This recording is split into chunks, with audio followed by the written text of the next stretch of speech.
Unwanted hair తో బాధపడుతున్నారా? ఎందుకు ఈ ప్రాబ్లమ్ ని ఫేస్ చేస్తున్నామని అర్థం కాక రీజన్స్ కోసం వెతుకుతున్నారా? This is for you. So unwanted hair రావడానికి మనకి చాలా రీజన్స్ ఉంటాయి. అందులో మెయిన్ రీజన్ హెరిడిటరీ, అంటే వంశపారంపర్యంగా రావడం, లేదు హార్మోనల్ ఇంబ్యాలెన్స్, ఇది యూజువల్లీ మనం ఫీమేల్స్ లో చాలా వరకు చూస్తూ ఉంటాము.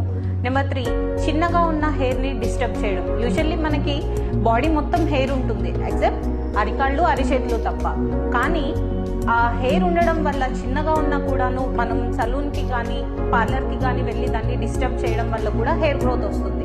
యూజువల్లీ హెయిర్ అనేది మనం స్కిన్ని ప్రొటెక్ట్ చేసే ఒక బ్యారియర్.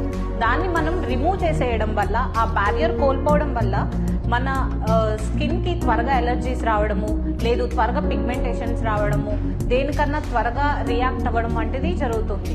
ఈ హెయిర్ ఉండడం వల్ల ఆ మినిమల్ బ్యారియర్ మెయింటైన్ అవుతూ స్కిన్ అనేది చాలా హెల్దీగా ఉంటుంది.